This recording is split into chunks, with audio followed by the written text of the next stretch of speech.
நையப்புடை வலையொலி நேயர்களுக்கு அரசேந்திர சோழனின் அன்பு வணக்கம். இன்று நம் அரங்கிற்கு சிறப்பு விருந்தினராக வருகை தந்திருப்பவர் மதிப்பிற்குரிய அண்ணன் திரு கதிர் நம்பி அவர்கள். இன்னைக்கு நாம எதை குறித்து பார்க்க போறோம் அப்படின்னு சொல்லி பாத்தீங்கன்னா, சோனி லிவ் ஓடிடி தளத்துல ஒளிபரப்பாய் கொண்டிருக்கிற இயக்குனர் சேரன் அவர்களுடைய இயக்கத்துல வெளிவந்திருக்கிற சேரன்ஸ் ஜேர்னி அப்படிங்கிற ஒரு வலைத்தொடர் வெப் சீரிஸ் பத்தி தான் பார்க்க போறோம். அப்படி இந்த வெப் சீரிஸ்ல என்ன ஸ்பெஷல், என்ன ஒரு சிறப்பம்சம் இருக்கு அப்படின்னு சொல்லி பாத்தீங்க அப்படின்னா, ஒரு பெரிய கார்ப்பரேட் நிறுவனம், அதாவது மகிழுந்து மேனுஃபேக்சர் பண்ற கார்ப்பரேட் நிறுவனம் ஒரே ஒரு போஸ்டிங்காக ஆள் எடுக்கிறாங்க. அந்த போஸ்டிங்க்கு ஆள் எடுக்கிறாங்க. அதுல 100க்கும் மேற்பட்டவங்க பங்கேற்கிறாங்க. இறுதியா 5 பேர் ஃபைனலைஸ் பண்ணப்படுறாங்க. அதுல ஒருத்தர் தேர்ந்தெடுக்கப்பட வேண்டும். அந்த 5 பேரும் ஈக்குவல் டேலண்டா இருக்காங்க. சோ என்ன நடந்துச்சு? அதுல 5 பேர்ல யார் அந்த முதல் ஒரு இடத்துல வந்து கிடைச்சாங்க? இல்ல கதையில என்ன ட்விஸ்ட் வச்சிருக்காங்க அப்படிங்கறதெல்லாம் தான் இந்த கதை. இதுல ரொம்ப முக்கியமா அவங்க என்ன வேண்டும் அப்படின்னு சொல்லி நினைக்கிறாங்க அப்படின்னா, அதாவது கார்ப்பரேட் நிறுவனம் என்ன நினைக்கிறாங்கன்னா, அவங்களுடைய எஜுகேஷனல் குவாலிஃபிகேஷன் மட்டும் முக்கியம் கிடையாது. அவங்களுடைய சமூக முகம், அதாவது சோசியல் ஃபேஸ் அவங்களுக்கு தேவைப்படுது. அவங்க யார எப்படி வந்து சமூகத்துல என்னவா திகழ்ந்திருக்காங்க, எப்படி இருக்காங்க அப்படிங்கிற அவங்களுடைய பெர்சனல் சோசியல் ஃபேஸும் அவங்களுக்கு தேவைப்படுது. அதையும் ஆய்வு பண்றாங்க. சோ இது குறித்து தான் அந்த கதை நகருது. ரொம்ப அருமையா கதைகளத்தை கொடுத்திருக்கிறாரு. ஒரு நல்ல மெசேஜையும் கொடுத்திருக்கிறாரு. இதுல நம்ம வந்து மொத்தம் அந்த 5 கேரக்டர் சொன்னோம் இல்லைங்களா, 5 கதாபாத்திரம். அது வந்து நம்ம அதுல வந்து ஒவ்வொரு யார் யார் நடிச்சிருக்காங்க அப்படின்னா, அமீர் அப்படிங்கிற ஒரு கதாபாத்திரம் வருது, லதா அப்படிங்கிற ஒரு கதாபாத்திரம் வருது, பிரணவ், அப்புறம் நிதேஷ், அப்புறம் இந்த மாதிரி ராகவ், இப்படி சில 5 கதாபாத்திரம் வருது. இன்னைக்கு நாம அதுல அமீர் அப்புறம் லதா அப்படிங்கிற 2 கேரக்டர் மட்டும் 2 கதாபாத்திரம் மட்டும் பார்க்க போறோம். வணக்கம்ண்ணா, சொல்லுங்கண்ணா.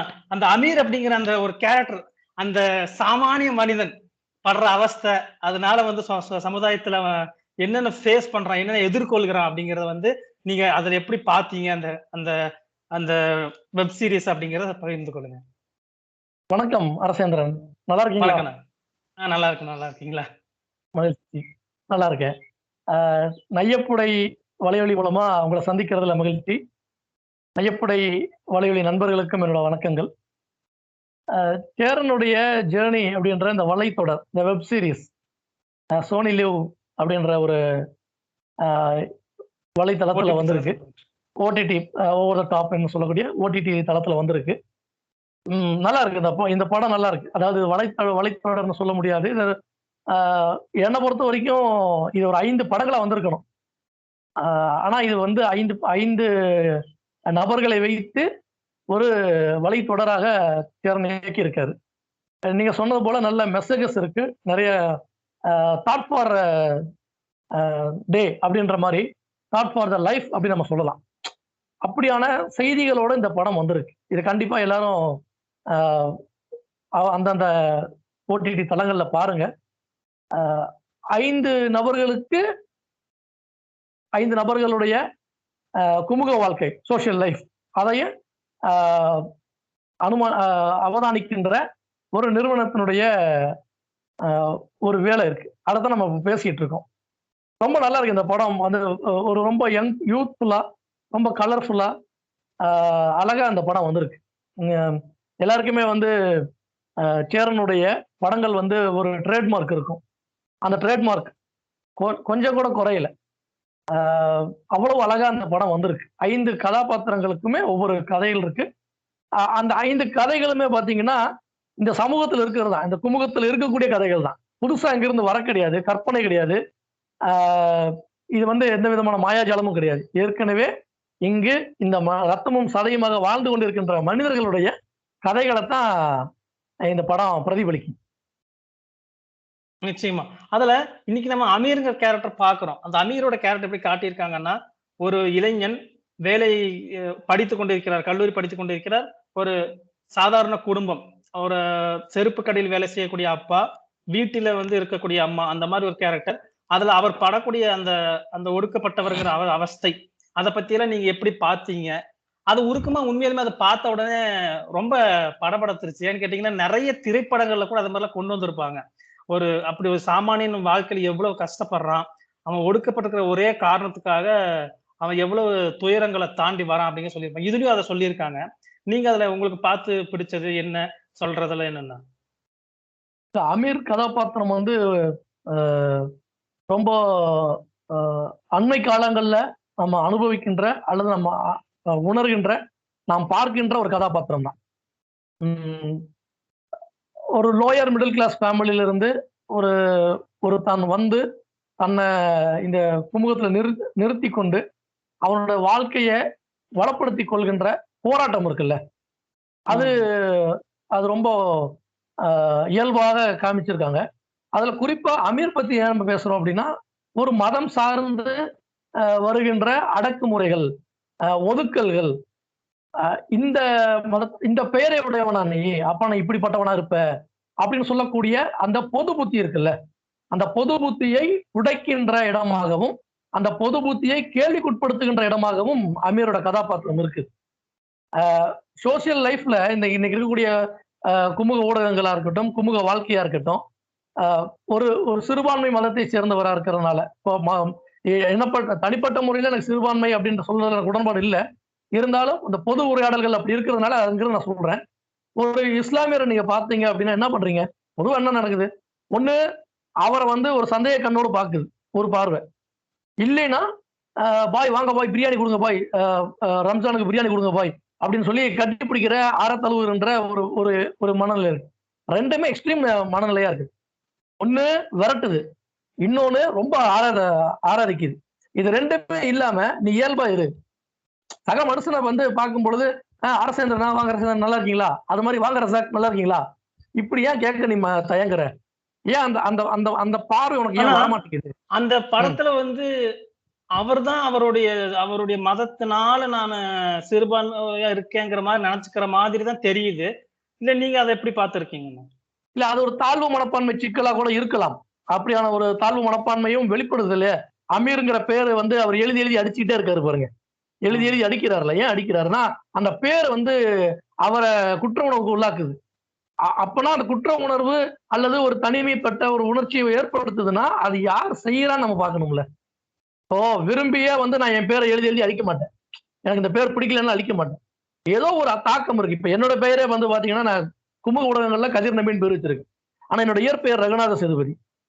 ஏன்னா ரகுநாத சேதுபதிங்கிற பேரை கேட்டு நிறைய பேர் வந்து நான் இந்த சாதிக்காரனா நினைச்சு பழகினாங்க. நான் அந்த சாதிக்காரன் இல்லைன்னு தெரிஞ்சோன்னா என்னை விட்டு விலகி போயிட்டாங்க. அப்ப பேர்ல என்ன இருக்குன்னு நம்ம சாதாரணமா கடந்து போயிட முடியாது. பேர்ல எல்லாமே இருக்குது. இது இது சொல்ல போனா அமீர் சுல்தான் அப்படிங்கிற பெயர் வந்து கேட்ட உடனே ஓ நீ அப்படியா, ஓ நீ இப்படியா, நீ அப்படிப்பட்டவனா இப்படிப்பட்டவனா, இது எல்லாம் நம்ம வந்து ஒரு ஒரு ஹோலிஸ்டிக்கா நம்ம அணுக வேண்டியது இருக்கு. அப்போ 90களுக்கு பிறகு வந்த திரைப்படங்கள் இங்க காண்பித்த மனநிலை இருக்குல்ல, இஸ்லாமிய குமுகங்களுடைய மனநிலையை வந்து இன்னைக்கு சரியாக முழுமையாக காண்பிக்கவே இல்லை எந்த திரைப்படங்களுமே. ஈவன் ஜெர்னி கூட முழுமையா காமிச்சதுன்னு கேட்டீங்கன்னா காமிக்கல. அது ஒரு பார்ட் எடுத்துக்குது. ஒரு ஒரு ஒரு ஒரு ஏன்னா ஜெர்னிக்குள்ள அதுதான் பண்ண முடியும். ஒரு ஒரு குறிப்பிட்ட ஒரு இடத்தை எடுத்துக்கிட்டு பெயரின் காரணமாக, மதத்தின் காரணமாக, பொருளாதாரத்தின் காரணமாக அந்த மதத்திற்குள்ளேயே ஒரு ஒடுக்கப்படுகிறார் அப்படிங்கிறத அந்த ஜெர்னி காமிச்சிருக்கு அமீர். அது ரொம்ப முக்கியமான ஒரு இடமா நான் பாக்குறேன். அவருக்கு வந்து போற இடத்துல எல்லாம் வந்து வேலைகள் மறுக்கப்படுறது, அப்புறம் அந்த மாதிரி எல்லாம் சில விஷயங்கள், காவல்துறை அவர்கிட்ட அணுகும் முறை, அந்த மாதிரி எல்லாம் வந்து அதை காட்டியிருக்காங்க. ஆமாங்க. அது வந்து ஒரு நமக்கு பார்க்க வேண்டியது. ஆனா இந்த திரைப்படம் வந்து இந்த வெப் சீரிஸ் வந்து மிக முக்கியமா எல்லாரும் பார்க்கணும் அப்படிங்கிறது தான் ஒரு கருத்தா இருக்கு. ஏன்னு கேட்டீங்கன்னா, அந்த 5 கேரக்டரும் எல்லாமே பேசியிருக்கிறதா தான் நான் நினைக்கிறேன். அதாவது ஒரு ஒடுக்கப்பட்ட ஒரு விஷயத்த, ஒரு விவசாயத்த பத்தி, ஒரு இனம் பத்தி, ஒரு அரசியல் சார்ந்த இப்படி எல்லாமே வருது. நம்ம ஒண்ணொண்ணா பார்க்கலாம். சரி, இப்ப நீங்க அந்த அமீர் சுல்தான பத்தி நீங்க சொல்லியிருந்தீங்க. இப்ப நான் என்ன பார்த்தேன் அப்படின்னு பார்த்தீங்கன்னா, அந்த அமீர் சுல்தான் கேரக்டர்ல வந்து நெறைய விஷயம் இன்னுமே ஒளிஞ்சிருக்கு. என்னன்னா, அந்த அமீர் சுல்தானுடைய தந்தை வந்து ஒரு செருப்பு கடையில வேலை செய்றாரு. அப்புறம் இறந்துடுறாரு. அப்புறம் உதவி கேட்க போம்போது, அவங்க வந்து அதே சமுதாயத்தை சேர்ந்திருந்தாலும், ஒரு பணம் குடுக்கறக்கு தயங்குறாங்க. அப்போ பணமும் ஒரு மனிதனை சமுதாயத்தில் அடையாளப்படுத்துது அப்படிங்கிறது நம்ம அதுல பார்க்க முடியுது. பல்வேறு கோணங்கள்ல வந்து சேரன் வந்து இருக்கும் கொடுப்பாரு. ஆனா சேரன் தான் இந்த படத்த வந்து இந்த அளவுக்கு சேரன் அவர்கள் இயக்குனர் சேரன் ஒரு பெரிய பரிணாமத்தவே கொண்டு வந்திருக்கிறாருன்னு தான் சொல்லலாம். பரிணாமம் அடைஞ்சிருக்காருன்னு சொல்லலாம். ஏன்னு கேட்டீங்கன்னா, அவருடைய திரைப்படங்கள்லாம் வந்து பயங்கரமா இருக்கும். அந்த ஆட்டோகிராஃப் எல்லாம் ஒரு புரட்டு புரட்டு போட்டுச்சு எல்லாரும் மத்தியும். அவருடைய எல்லாருடைய எல்லா திரைப்படமும் அவரது இதா இருக்கும். இதுல பார்க்கும்போது இந்த அளவுக்கு சேரன்னா எந்த சேரனுங்கிற அளவுக்கு கூட கேள்வி எழுப்புச்சு. அப்புறம் நம்ம இயக்குனர் சேரன் தான் அப்படிங்கிற அளவுக்கு கொண்டு வந்திருக்கு. சிறப்புண்ணா. அப்புறம் அமீர் சுல்தானுக்கு வந்து இந்த மாதிரி விஷயம் பேசி அவரு கதை களம் நகர்ந்து இறுதியா பல தடங்களை தாண்டி அவர் கார்ப்பரேட் நிறுவனத்துடைய இதுக்கு வராரு, இன்டர்வியூக்கு வராரு. சரி, அடுத்தது லதா அப்படிங்கிற ஒரு கேரக்டர் இருக்காங்க. லதா அப்படிங்கிற ஒரு ஃபீமேல் கேரக்டர். அத நான் நிச்சயம் பார்க்கும்போது என்ன நினைச்சேன்னா, எனக்கு இந்த அமீர் சுல்தானுடைய கதைக்களம் கூட ஓரளவுக்கு கம்மியா தான் தெரிஞ்சுச்சு. ஏன்னா லதா வந்து ஒரு சமுதாயத்த புரட்டி போடுற அளவுக்கு ஒரு பெரிய விஷயத்த காட்டியிருக்காங்க அப்படிங்கிற மாதிரி ஒரு இது தோணுச்சு. அப்புறம் ஃபுல்லா முழுமையா பார்த்து முடிஞ்சோனே இல்ல அந்த 5 கதாபாத்திரங்களும் அவங்கவங்க இடத்துல இருந்து பார்க்கும்போது அது சரியா வர்றது மாதிரி தான் இருக்கு அப்படின்னு பார்த்தாச்சு. அந்த லதா கேரக்டர் இயற்கை வேளாண்மை செய்ய வேண்டிய ஒரு அவசியத்தை ரொம்ப அழகா, ரொம்ப பிராடா, ரொம்ப அழகா எடுத்து கூறியிருக்காங்க. அதுல அவங்க வந்து ஒரு ஆரம்பத்துல ஒரு இளைஞர்கள் எல்லாம் சேர்ந்து ஒரு மலை பிரதேசத்துக்கு டூர் மாதிரி பயணம் மாதிரி போறாங்க. அங்க ஒரு நிகழ்வு பார்த்துட்டு அவங்க அங்க ஒரு வயதானவருடைய நடக்கக்கூடிய அந்த ட்விஸ்ட்னால அவங்களுக்கு இயற்கை வேளாண்மையோட அவசியம் புரியுது. அது வரைக்கும் புரியாத அவங்க புரிஞ்சு என்ன பண்றாங்க. அது நீங்க எப்படி பார்த்து சொல்றதுக்கு விரும்புறீங்க? ஆமா. நீங்க நீங்க சொன்னது போல இந்த 5 கதாபாத்திரங்களுமே வந்து ஒன்றுக்கொன்று சளைத்ததல்ல. அப்படிதான் ஒரு அந்த கதைய வந்து அவரு வடிவமைச்சிருக்காரு. எதுவுமே ஒன்றுக்கொன்று சோரம் போகாத மாதிரி வடிவமைச்சிருக்காரு. முக்கியமான விஷயம் என்னன்னு கேட்டீங்கன்னா, நான் இன்னும் லடாக்குள்ள போறதுக்கு முன்னாடியே, நான் அமீருக்குள்ள கொஞ்சம் டிராவல் பண்ண வேண்டிய தேவை இருக்கு. அமீர் வந்து நம்ம கடந்து போயிற முடியாது அவ்வளவு எளிமையா. அது ஏன்னா ஒரு ஒரு ஒரு லோயர் மிடில் கிளாஸ்ல இருந்து வரக்கூடிய ஒரு சிறுபான்மை மதத்தை சேர்ந்த ஒருவரா வரும் பொழுது, பொது குமுகத்திற்கு வரும் பொழுது, அவரை எப்படி பார்க்கறாங்க அப்படின்ற ஒரு பார்வை இருக்கு இல்லையா? அதே மாதிரி அவர் இருக்கக்கூடிய இடத்திலிருந்து அவர் வந்து ஒரு மதம் சார்ந்தவரா இருந்தாலுமே கூட, அந்த மதம் சார்ந்த இன்னொருத்தர் அவருடைய அப்பாவுடைய உழைப்பை உறிஞ்சுகிறார் அப்படிங்கிறத நம்ம பார்க்கணும்ல. அதையும் நம்ம கவனிக்க வேண்டியது. அப்ப இங்க பொருளாதார ரீதியாக அவர் சுரண்டப்படுகிறார். நீங்க பாருங்க, அமீரோட அப்பா எங்க இறந்து போறாரு? அந்த கடையிலே இறந்து போறாரு. மருத்துவமனையில இல்ல, கடையில. அதாவது மருத்துவமனையில இறக்குறாரு. ஆனா கடையில இருக்கும் பொழுது அவருக்கு பணியிடை இது ஏற்படுது. அந்த ஹார்ட் அட்டாக் மாதிரி ஒரு பிரச்சனை ஏற்படுது. நெஞ்சடைப்பு ஏற்படுதுங்களா? அப்ப பணியில் இருக்கும் பொழுது அவர் தன் உயிரை வந்து இழக்கிறார். அப்போ தொடக்க காலத்துல இருந்து அவர் எப்ப சேர்ந்தாருன்னு நமக்கு தெரியாது. ஆனா கிட்டத்தட்ட ஒரு 30 வருஷம் 40 வருஷம் அப்படியே அந்த கடையிலேயே வேலை பார்த்து வந்தவரா இருப்பார். அடுத்து தன் மகனும் அந்த இடத்துக்கு வரக்கூடாதுன்னு நினைக்கிறாரு. ஆனா விதிவசத்தால அல்லது இங்க இருக்கக்கூடிய பொது சூழல் காரணமாக அவரும் அந்த இடத்துக்கு வராரு. அப்போ மதம் என்பது ஒருவருடைய வழிபாடு, ஒருவருடைய வாழ்க்கை பின்பற்றுதல் அப்படின்னு நம்ம எடுத்துக்கிட்டோம்னா அதோட நினைக்க பிரச்சனை கிடையாது. ஆனா அது எங்க பிரச்சனை ஏற்படுத்துதுன்னா, பொருளாதார ரீதியாகவும் அது பிரச்சனை ஏற்படுத்த மாதிரியான ஒரு இடத்துக்கு வருது. அதை நம்ம அட்ரஸ் பண்ணணும், அதை நம்ம கவனிக்கணும் அப்படின்னு சொல்றாங்க. இப்போ தோப்பில் முகமது மீரானோட நாவல்கள் நீங்க படிச்சீங்க அப்படின்னா, இஸ்லாமிய குமுகத்திற்குள்ள இருக்கக்கூடிய நிலவுடைமை சிக்கல்களை பேசியிருப்பார். அது பேசப்பட வேண்டியவை, அதை பேசணும். அப்படின்றப்போ எல்லாத்தையும் நீங்க ஒரு பிரச்சனையை பேசுறீங்க அப்படின்னா ஹோலிஸ்டிக்கா அணுகணும், முழுமையாக அணுகணும். அதன் அடிப்படையில இந்த பிரச்சனைய அமீர் சுல்தானோட பிரச்சனை வெறுமனே மதம், வெளிநாட்களுக்கு வந்து ஒரு இஸ்லாமியரா வராரு அப்படிங்கிறதாக மட்டும் அல்லாம, அவருக்கு வெளியும் பிரச்சனை இருக்கு, அவர் சார்ந்திருக்கக்கூடிய இடத்திலும் பிரச்சனை இருக்கு அப்படிங்கிறத சேரன் இங்க பதிவு செஞ்சிருப்பார்.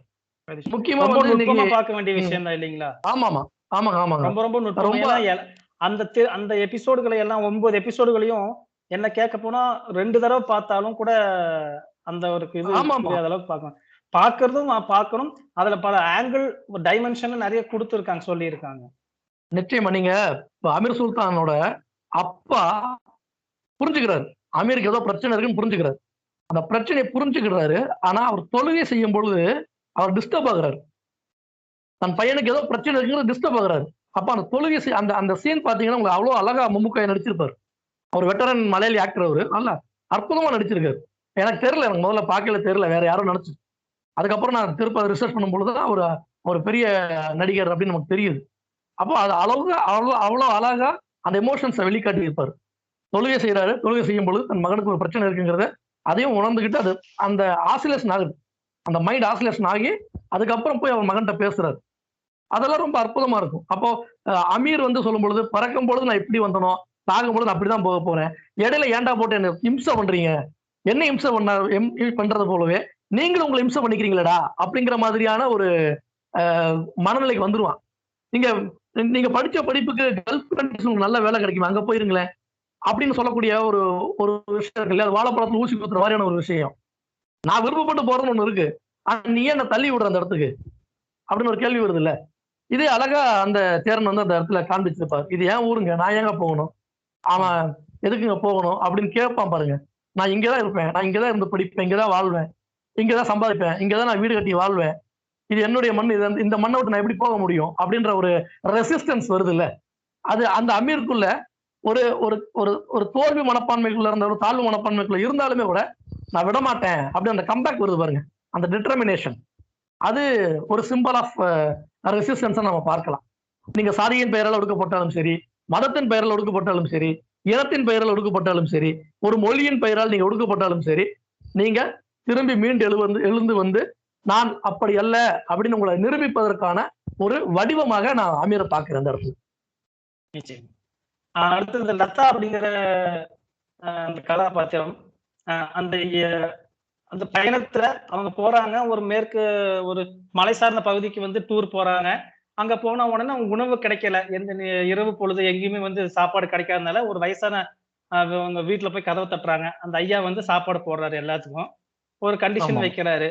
இந்த சாப்பாடு சாப்பிட்டதுக்கு நீங்க ஒரு நாள் வந்து என் கூட விவசாயம் பண்ணணும் அப்படிங்கிறாரு. அதுக்கு நக்கலா, யோ என்ன இப்படி சொல்றீங்க, விவசாயம் காசு கீசு கொடுக்குற வாங்கி அப்படிங்கிற மாதிரி சொல்லியிருப்பாங்க. ஆனா அவர் விடாம கூட்டிட்டு போய் விவசாயம் செய்ய வச்சு, அதுல வந்து அந்த லதாங்கிற கேரக்டர் அதோட அருமையை புரிஞ்சுக்கிட்டு தொடர்ச்சியா பின்னாடியே போறதுதான் அந்த கதையோட சிறப்பா இருக்கு. அதுல அழகா சொல்லியிருப்பாரு. ஒரு பிராட் லெவல்ல அத வந்து ஐயா சொல்லுவாரு. அது நான் சேரன் அவர்களுடைய இதைத்தான் பாக்குறேன். எல்லாருமே சம்பாதிச்சு பெரிய பெரிய அளவு சம்பாதிச்சு வீடு எல்லாம் வாங்குறீங்க. ஒரு ஆர்கானிக் தோட்டம், ஒரு நிலம் வாங்கணும் அப்படின்னு நினைக்க மாட்டேங்கிறீங்க. உங்க மண்ணுல விவசாயத்தை செய்யறதுக்காக ஒரு நிலம் வாங்கணும்னு நினைக்க மாட்டேங்கிறீங்க அப்படிங்கிற மாதிரி சொல்லியிருப்பாரு. இப்படி எல்லாருமே நிலத்தை வித்துட்டு கொடுத்துட்டு போனா நம்ம அடுத்த தலைமுறைக்கு என்ன இருக்கும் அப்படிங்கிற மாதிரி விவசாயத்துடைய வழிய புரிய வச்சதான் நம்ம பார்க்க வேண்டியதா இருக்கு. நீங்க எப்படின்னா அதை பாத்தீங்க? ஆமா, லதா பத்தி பேசுறோம்னா தனியா நம்ம அது ஒரு எபிசோடாவே பேசலாம். அது ஒரு நான் முன்னாடியே சொல்லிட்டேன், ஒவ்வொரு நபருக்குமே ஒரு படம் எடுக்கலாம்னு சொல்லியிருந்தோம் இல்லையா? அதுல லதாவுடைய ஜேர்னி அப்படின்றது, லதாவுடைய பயணம் அப்படிங்கிறது இங்க தமிழகத்துல ஏற்கனவே நடந்து கொண்டு இருக்கக்கூடியதுதான். இது ஒண்ணும் புதிதாக நடக்கிறதெல்லாம் இல்ல. மென்பொருள் துறை நிறுவனங்கள்ல இருக்கக்கூடியவர்கள், பெரிய பெரிய பெரு நிறுவனங்கள்ல வேலை பார்க்கக்கூடியவர்கள் எல்லாமே வந்து இன்றைக்கு வேளாண்மையை நோக்கி நகர்ந்து கொண்டு இருக்கிறார்கள். அது குறித்து சிந்தித்துக் கொண்டு இருக்கிறார்கள். இப்ப நான்லாம் அந்த மாதிரியான ஒரு ஆள் தான். இப்ப லதா எனக்குள்ள இருக்கிறாங்க. என்னை போன்ற நபர்களுக்குள்ள லதா இருக்கிறாங்க. நிறைய பேர் இருக்காங்க. சென்னையிலேயே பாத்தீங்கன்னா சனி ஞாயிறுல வந்து தாம்பரம், படப்பை போன்ற பகுதிகளில் போய் இயற்கை விவசாயம் பார்க்குற ஆட்கள்லாம் இருக்கிறாங்க. எனக்கு தெரிஞ்சவங்களாம் இருக்கிறாங்க. அவங்களுக்கே தேவையா அப்படின்னு கேட்டீங்கன்னா, ஆமா எங்களுக்கு தேவை இருக்குன்றாங்க. அதாவது விவசாயத்தை வந்து வியாபாரமா பார்க்காம ஒரு வாழ்வியலா பார்க்கணும் அப்படின்னு சொல்றத நீங்க சொல்றீங்க. அது ஆமா, நம்ம இப்போ நீங்க முன்னாடி சொல்லியிருந்தீங்க லதா வந்து இயற்கை வேளாண்மை செய்ய போனாங்க அப்படின்னு. ஆனா இந்த படத்துல அப்படி இல்ல. அவங்க வேளாண்மை செய்ய போறாங்க. இயற்கை வேளாண்மைன்னு அவரு வெளிப்படையா சொல்ல கிடையாது. ஆனா வேளாண்மை செய்ய போறாங்க. 2வது படித்த இளைஞர்கள் வேளாண்மையை நோக்கி நகர்ந்து வருதல் அப்படிங்கிறதும், அத ஒரு பெண் மூலமாக சொல்றது அப்படிங்கிறது ஒரு மிகப்பெரிய பலமா நான் பார்க்கிறேன். தேவையாவும் பார்க்கிறேன்.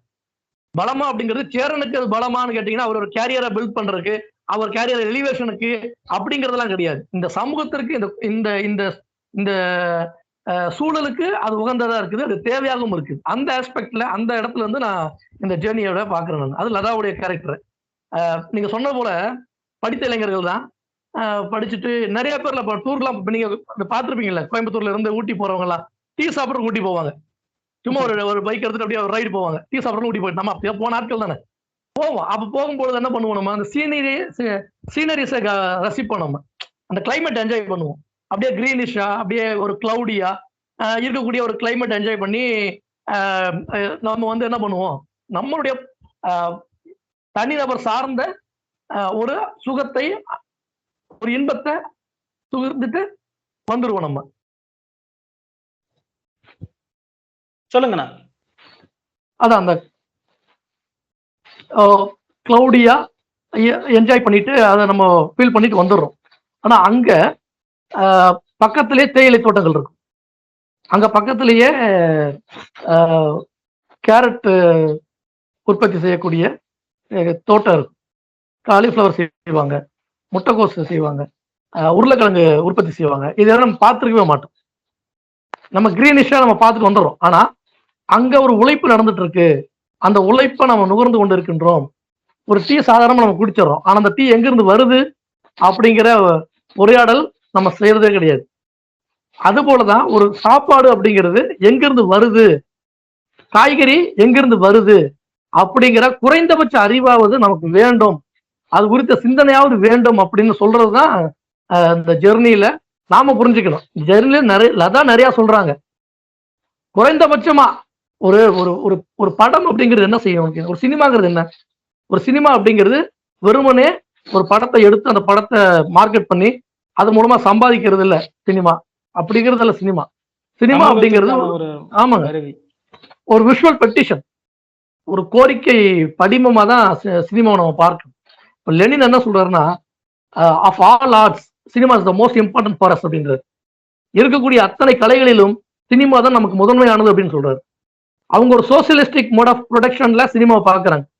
இப்ப நம்ம கிட்ட இருக்கிறது வந்து கேபிட்டலிஸ்டிக் மோட் ஆஃப் ப்ரொடக்ஷன்.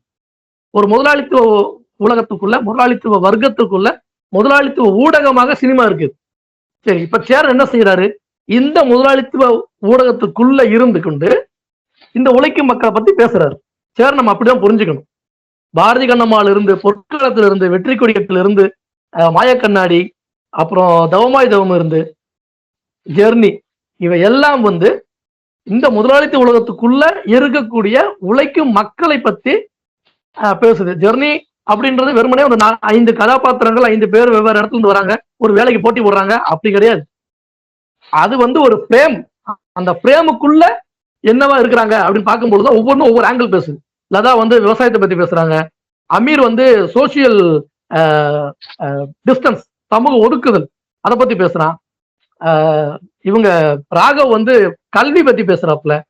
நம்ம இவன் நிதேஷ் வந்து இன்னைக்கு இளைஞர்கள் ஆமாமா சோசியல் மீடியா எப்படி ஹேண்டில் பண்றாங்க, அது எப்படி ஒரு தனி மனிதனை வந்து குடும்பத்துல இருந்து அந்நியப்படுத்துது, அந்த சமூகம் அவனை எப்படி பாக்குது அப்படிங்கறத பேசுது.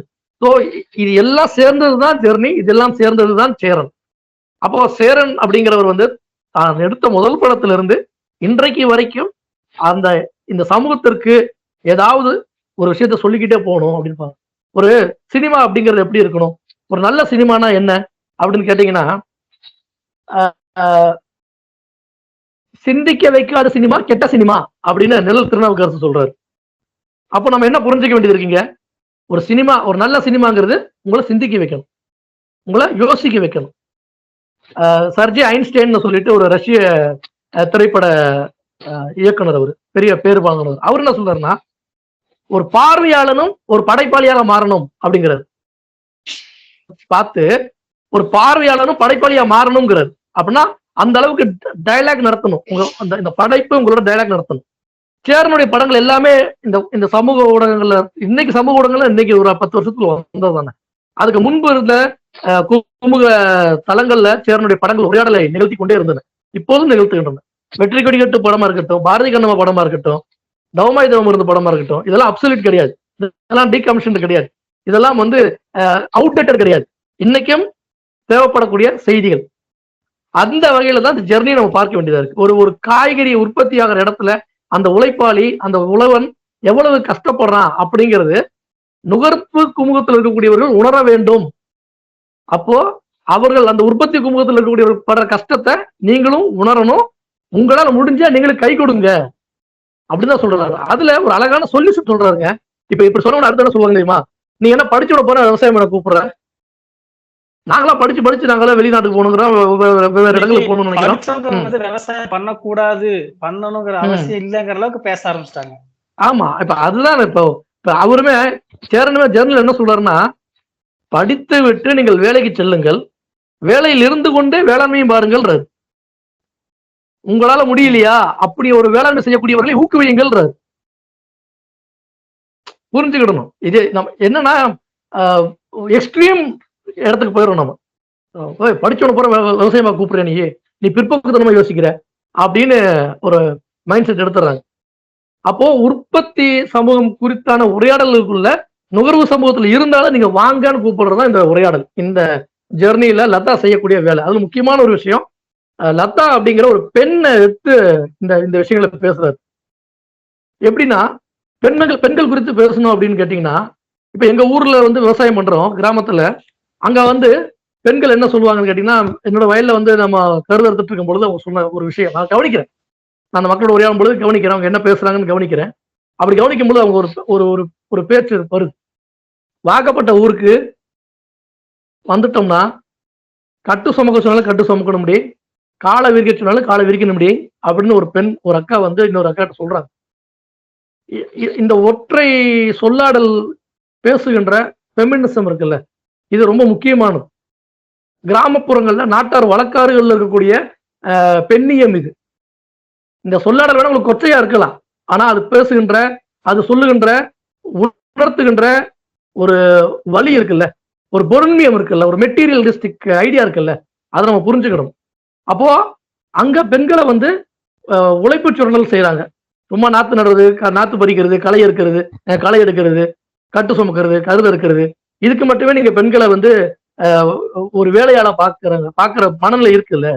அதுல இருந்து படித்த பெண்கள் தொழில் முனைவோராக ஆண்டர்பிரனர்ஸா விவசாயத்துக்குள்ள வரணும் அப்படிங்கிறது சேரன் ஜெர்னியில சொல்றாரு லதா மூலமா.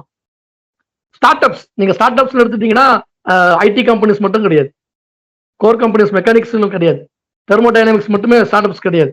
நீங்க வேளாண் துறையிலேயே ஸ்டார்ட் அப்ஸ் உருவாக்கலாம். இப்ப அது வந்து ஜெர்னில ஒரு கிளியர் கட்டான ஒரு ஐடியா இல்லைங்க. ஒரு கோஆபரேட்டிவ் ஃபார்மிங் தான் நாம முன் வைக்கிறது, கூட்டுறவு வேளாண்மை அப்படிங்கறத நாம முன் வைக்கிறது. ஜெர்னில இப்ப என்ன சொல்லியிருக்காங்கன்னா, படித்த இளைஞர்கள் ஒரு 4-5 பேர் சேர்ந்து விவசாயம் பாக்குறாங்க அப்படிங்கிற அளவுக்கு தான் சொல்லியிருக்காங்க. ஒரு ஸ்டார்டிங் பாயிண்ட் தொட்டிருக்காரு சேரன். ஒரு முதல் புள்ளிய சேரன் தொட்டிருக்காரு அந்த இடத்துல. படித்தவர்களா இருந்தாலும் சரி, பெருநிறுவனங்களில் வேலை செய்பவர்களா இருந்தாலும் சரி, நீங்க வேளாண்மை குறித்து சிந்தியுங்கள் அப்படின்றாரு. இவ்வளவுதான். அதுல ஜெர்னில லதா கேரக்டருக்குள்ள நிறைய விஷயங்களை இம்போஸ் பண்ற கேரக்டர் யாருன்னு கேட்டீங்கன்னா வேளாராமமூர்த்தி. ஒரு பெரியவரா வந்து ஒரு கிராமத்து பெரியவரா வந்து ஆமா பேசுறாரு. அதுல முக்கியமான விஷயம் என்னன்னு கேட்டீங்கன்னா, அந்த பையன் குடிச்ச சாராயத்துடைய விலை எவ்வளவுன்னு கேட்பாரு, நீங்க சாப்பிடுற சாப்பாட்டினுடைய விலை என்னன்னு கேட்பாரு. இந்த ரெண்டையும் ஒப்பிடுறாரு. இதான் டேர்ம்ஸ் அண்ட் கண்டிஷன்ஸ். இன்னைக்கு இந்த உலகமயமாக்கலுக்கு பிறகு நம்முடைய உற்பத்தியினுடைய ஒரு உழவனுடைய உற்பத்தியினுடைய பொருளுடைய உற்பத்தி விலையும் அது நுகர்வோருடைய ஆடம்பர வாழ்க்கை அங்க அவர்கள் நுகர்கின்ற பொருட்களுடைய விலையும் என்னவா இருக்கு, இதை நம்ம வந்து ஒப்பிட்டு பார்க்கணும்னு சொல்றாரு. இது ரொம்ப முக்கியமான ஒரு விஷயமா நான் பாக்குறேன். கேக்குதா நான் பேசுறது? கேக்குது சொல்லுங்க. ஆமா, இப்போ நான் ஒரு 2014 வாக்குலங்க நான் இந்த போட்டோகிராஃபி மேல ரொம்ப ஆர்வம், சினிமாட்டோகிராஃபி போட்டோகிராஃபி மேல ரொம்ப ஆர்வம்னால ஒரு கேமரா வாங்கி ஒரு லென்ஸ் வாங்கலாம்னு சொல்லி முயற்சி பண்ணி போகும்பொழுது ஒரு 10,000 ரூபாய் சொன்னாங்க லென்ஸ். சரி வாங்குவோம் அப்படின்னு சொல்லி, அப்போ சரி வாங்குவோம் கொஞ்சம் காலம் தாழ்த்திக்கிட்டே இருக்கல, ஊர்ல வந்து அப்ப விவசாயம் ஆரம்பிக்கிறேன். அப்ப விவசாயம் ஆரம்பிக்கும் பொழுது அங்க ஊர்ல சென்ட் ஒரு சென்ட் 10,000 ரூபான்னு சொன்னாங்க. அப்போ எனக்கு ஒரு பெரிய கேள்வி வருது எனக்குள்ள. ஒரு லென்ஸ் 10,000 ரூபாய்,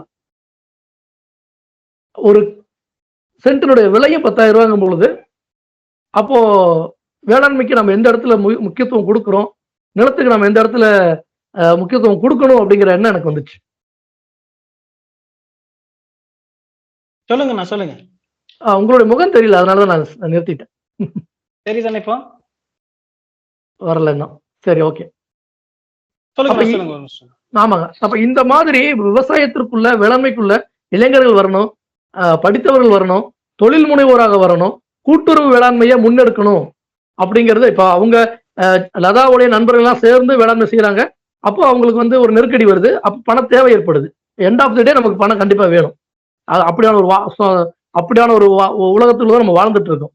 நம்ம இன்னும் வந்து கம்யூனிட்டி ஃபார்மிங் இடத்துக்கெல்லாம் போக கிடையாது. ஜே.சி. குமாரப்பா, நம்மாழ்வார், அப்புறம் காந்தி இவர்கள் முன்வைத்த கூட்டுறவு வேளாண்மை சுதேசிய சிந்தனை அந்த இடத்துக்கு நம்ம இன்னும் போக முடியாது, போவதற்கும் நாளாகும். ஆனா இப்ப தொடக்க நிலையில ஒரு கோஆபரேட்டிவ் ஃபார்மிங்கா, கம்யூனிட்டி ஃபார்மிங்கா, கூட்டுறவு வேளாண்மையை தொடங்கலாம் அப்படிங்கிற அடிப்படையில ஜெர்னில லதா சொல்லக்கூடிய விஷயங்கள், லதாவை தூண்டுகின்ற விஷயங்களாக வேளாராமமூர்த்தி பேசிய விஷயங்கள் அத்தனையும் உண்மை. அது எல்லாருமே உள்வாங்கிக் கொள்ள வேண்டும். சிறப்புண்ணா, சிறப்பு. நேயர்களே, அதாவது இந்த எத்தனை முறை இதை வந்து டீகோட் செஞ்சாலும் இந்த வெப் ஆமா. சீரிஸ்க்கு அவ்வளவு கண்டென்ட் உள்ள அவர் கொடுத்திருக்கிறாரு நம்ம இயக்குனர் சேரன். இதை குறித்து இன்னும் ஒரு மெருகூட்டுவதை போல அண்ணன் கதிர் நம்பி அவர்கள் நமக்கு நிறைய தகவலை கொடுத்தாரு. இன்னும் தொடர இருக்கிறது, இன்னும் இருக்கக்கூடிய கதாபாத்திரங்கள், இதை பத்தின ஒரு உள்நோக்கு கருத்துக்கள் எல்லாம் இன்னொரு நிகழ்ச்சி நாம் காணலாம், அடுத்த பகுதியில் நாம் காணலாம். இங்கு பங்கு கொண்ட அண்ணன் கதிர் நம்பி அவர்களுக்கு நெஞ்சார்ந்த நன்றியை தெரிவித்துக் கொள்கிறோம். இணைந்திருங்கள். இது உங்கள் நையப்புடை வலையொலி. மீண்டும் இதே ஒரு சேரன் ஜெர்னியின் அடுத்த பகுதியில் சந்திப்போம். நன்றி, வணக்கம். நன்றி அரசேந்திரன். நன்றி.